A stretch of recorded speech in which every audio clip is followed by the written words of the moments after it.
Una república sin fronteras. Del conurbano al mundo. La patria de las moscas. A nuestra compañera Solange Rial para seguir un poco más ampliando las repercusiones y las secuelas económicas del triunfo de la Libertad de Avanza a nivel nacional del domingo pasado en las elecciones. Sol es periodista, licenciada en Comunicación Social, integrante del área de Economía y Finanzas de Ámbito Financiero, ámbito.com, para seguir el trabajo de Solange Rial. Y acá en La Patria de las Moscas compartimos con ella conclusiones y opiniones y análisis. ¿Cómo le va? ¿Qué dice? ¿Cómo estás, Pablo? ¿Cómo andan todos por ahí? Muy bien, muy bien.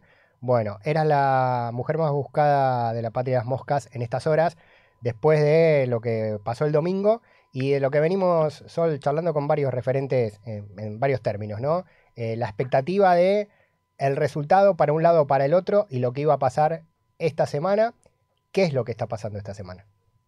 Bueno, yo esta columna un poco es algo que me viene como sacando el sueño desde que sucedieron las elecciones el pasado domingo y este resultado que nos impactó a todos un poco, ¿no? Porque tal vez no esperábamos esta victoria así pintar de violeta la mayoría del país, como sucedió, donde la Libertad Avanza ganó con más del 40%.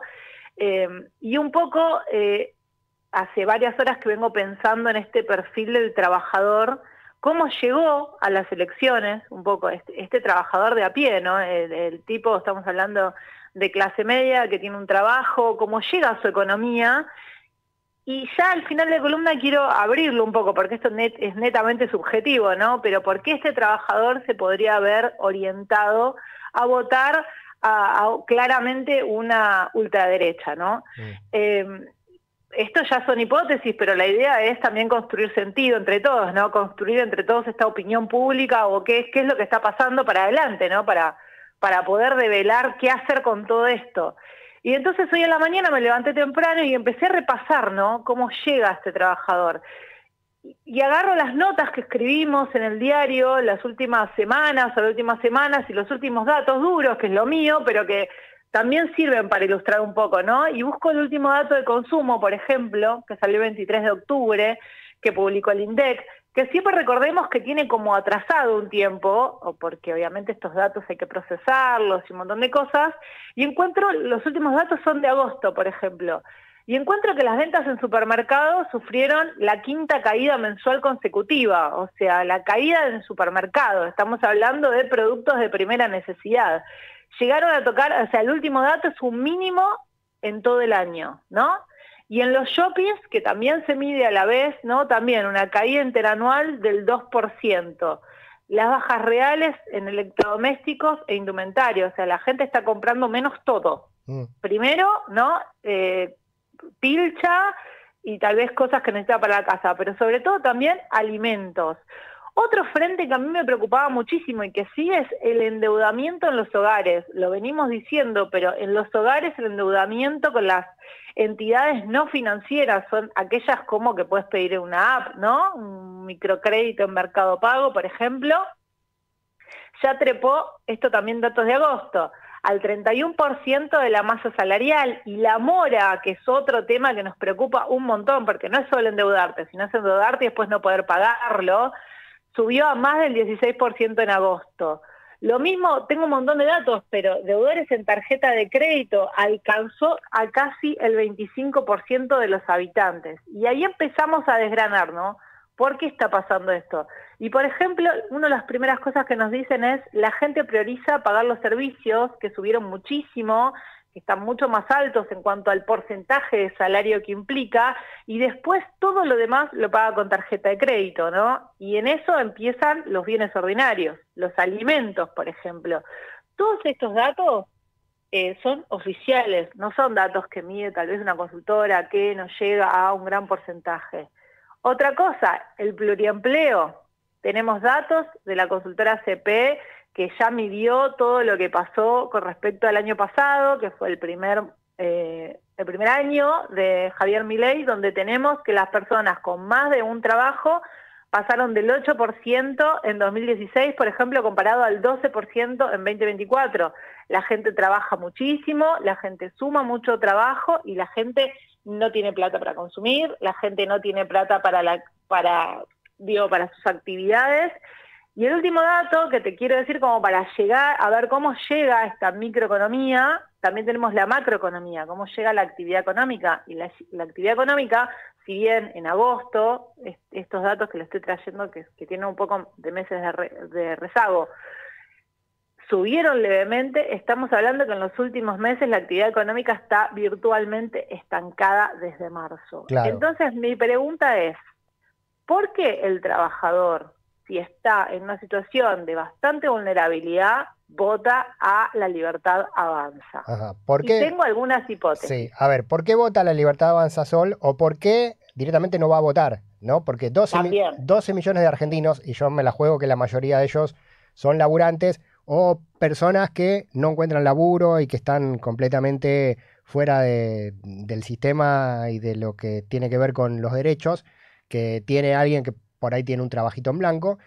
¿Por qué no van a votar, no? ¿Por qué no hay nada que seduce o convoca a cambiar esto? Pareciera que no hay una alternativa, ¿no?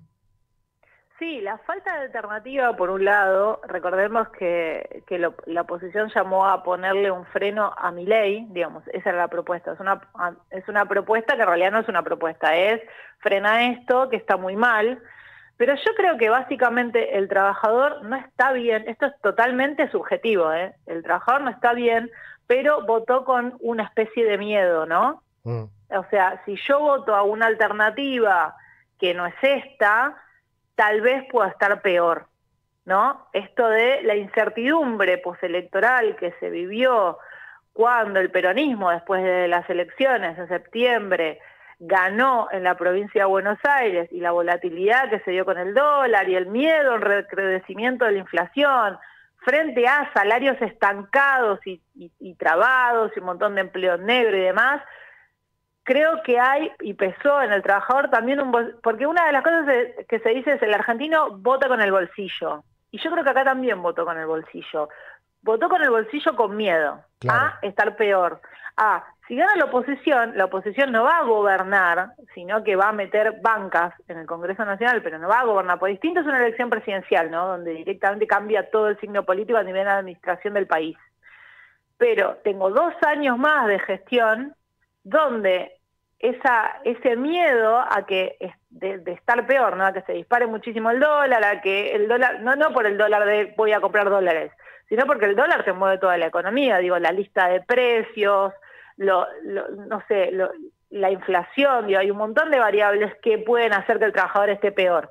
Entonces hay un poco de ese miedo a estar peor, y digamos, lo vivimos después de las elecciones de la provincia de Buenos Aires, y también lo vivimos con este fogoneo de Estados Unidos, después, porque recordemos que entre las elecciones de la provincia de Buenos Aires y estas elecciones de medio término nacionales, ¿qué hubo en el medio a nivel económico? Que es mi área, básicamente, ¿no? A nivel político pasaron muchísimas cosas, pero a nivel económico fue la aparición del secretario del Tesoro de Estados Unidos, Scott Bessent, a decir vamos a brindarle un salvataje a Argentina, y después a una reunión de Donald Trump con Javier Milei diciendo los vamos a ayudar si ganan, si no nos retiramos. Sí, y después, ¿no? Como una especie de amenaza de van a estar muy mal. Claro, y después Trump diciendo se están muriendo. Se están muriendo.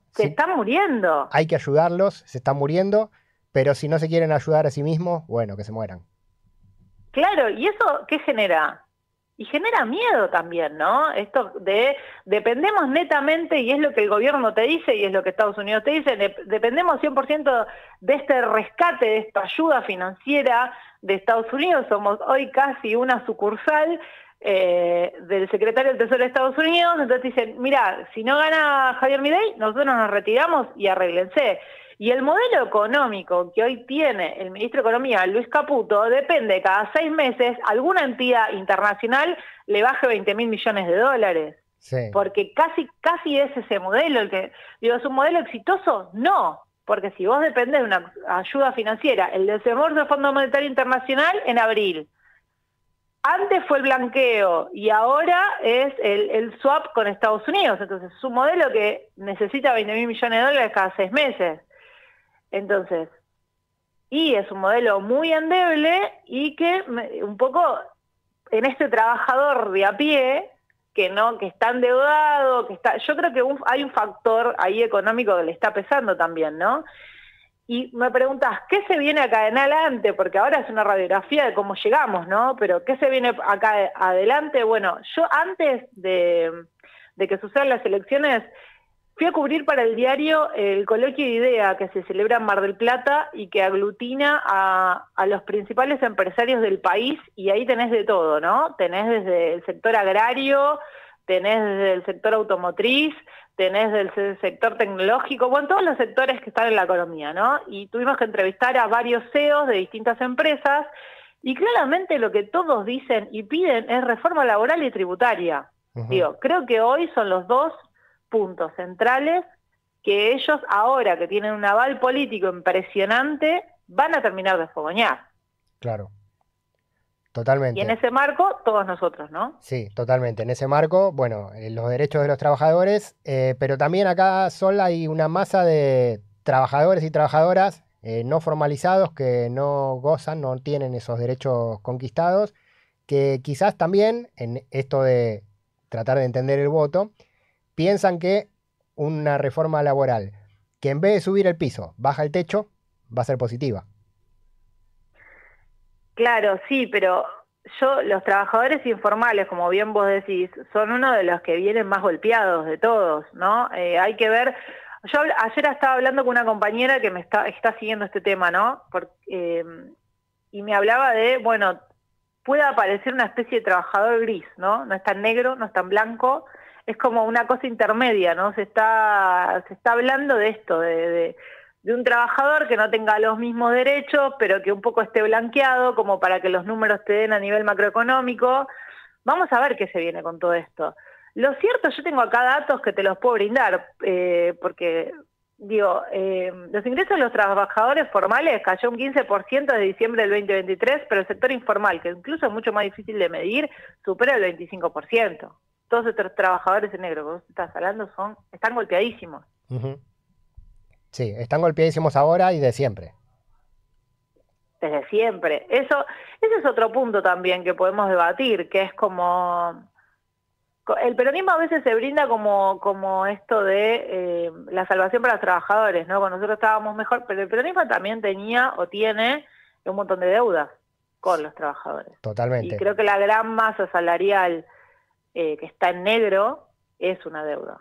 A ver, quiero hacer una metáfora y compartirla a ver si con herramientas de la comprensión de la economía puede funcionar. Argentina es un colectivo, el chofer es Milei, el chofer te putea, el chofer se da vuelta y te insulta, el chofer empuja a una embarazada porque tarda mucho en llegar al asiento, sube un jubilado y el chofer no le frena para que pueda acomodarse bien, acelera y lo hace caer, pero es el chofer. Y hay alguien que dice, hay que frenar al chofer, hay que sacar al chofer, pero no hay nadie que se visibilice como el que se va a sentar en el asiento del colectivo que va a 200 kilómetros por hora a manejar. ¿Puede funcionar un poco así el imaginario sí, tal social? Cual. Yo creo que sí. Creo que hoy lo que le faltan son liderazgos políticos donde la gente hoy se sienta cómoda de votarlos y un proyecto detrás. Porque acá me parece que es como vos decís, ¿quién se sienta en el asiento? Y además, ¿qué camino tomamos? ¿No? Es como que yo te diga, bueno, lo sacamos a Milei, ¿y ahora qué hacemos? Y no sé, vamos por cualquier camino, en cualquier dirección, y que maneje el que pueda, ¿entendés? Entonces, creo que acá también la gente necesita, bueno, ok, no sé, poner sobre la mesa un plan industrial, un proyecto para, no sé, para crear empleo en blanco, digno, con derechos, digo, no se están hablando de estas cosas. Entonces, frenemos a Milei. Sí, y después, bueno, no sé, arréglenselas, capaz que la inflación le sube al carajo y estamos todos un poco peor. Entonces, creo que hoy, yo que estoy tratando, digo, esto no es una verdad, estos son hipótesis, ¿no? Claro. Para trabajar, pero también para pensar entre todos, ¿cómo hacemos una alternativa a esto? Sí. Porque si la alternativa sigue siendo... Históricamente el peronismo dijo, bueno, hay un antiperonismo que no nos va a votar nunca, pero ahora nos estamos convirtiendo en el antimileísmo. O sea, solamente nos oponemos. Bueno, ¿y qué hacemos de propuesta? Sí, creo que ese es el camino, ¿no? Bueno, en el 2017-18, cuando choca la economía de Macri, el peronismo planteó un escenario alternativo y apareció Alberto Fernández designado por Cristina diciendo, bueno, vamos a hacer esto con la economía, vamos a fortalecer la industria. Entonces hubo un voto que repudió a Macri y se volcó a Alberto Fernández, un voto incluso de ese que fluctúa, que es el que define la elección, y apoyó al peronismo. Y Alberto la chocó, ¿no? Bueno, pandemia, guerra, todas las atenuantes que quieras, pero Alberto la chocó y el gobierno terminó con la lengua afuera con una inflación galopante. También eso puede pesar, ¿no? Está muy fresca esa historia. Yo creo que esa historia está muy fresca. Estaba mirando los datos, por ejemplo, del consumo digo, en la previa, en el 2023, a que gane Javier Milei, ¿no? Nosotros ese noviembre ya tuvimos una inflación de 2 dígitos. Digo, el gobierno también después Javier Milei, obviamente, con Luis Caputo decide una devaluación que lleva a números estratosféricos el verano del 2024, ¿no? Pero ya veníamos con una inflación muy alta y el consumo era muy alto en ese momento. Y uno se pregunta, ¿por qué era? Porque la gente se estoqueaba, porque tenía miedo de no poder comprar arroz el mes que viene. Uh-huh. Entonces, digo, veníamos del final de un gobierno que fue desastroso y un gobierno que decía defender a los trabajadores, ¿no? Entonces, vos también acá tenés muchísimas cosas. El otro día estaba leyendo el libro El Loco, esta biografía no autorizada de Javier Milei, ¿no? Y una de las cosas que se planteaba es, bueno, el votante de Javier Milei es uno, en general, ¿no? Son hombres de entre 18 y 35 años. Y muchos son jóvenes que se criaron en la pandemia, que para ellos el peronismo es Alberto Fernández, y que le prohibieron salir a la calle en un momento donde obviamente todos sabemos que el adolescente es muy particular, ¿no? Que estaban criados en una casa con padres hoy que les dan un celular y están prácticamente solos, ¿no? Porque recordemos que hoy estamos viviendo muy aislados, aunque estemos hiperconectados, y Javier Milei con su enojo y su violencia constantemente a través de las redes sociales diciéndole que bueno, que hay que romper todo, que la anarquía, que habla el anarcocapitalismo y demás. Entonces, hoy también hay que mirar sociológicamente las juventudes, los mensajes, qué está llegando, digo, hay gente que no recuerda un peronismo muy feliz para ellos, ¿no? El último recordatorio es Alberto Fernández, uh-huh. Y antes Mauricio Macri, ¿no? Sí.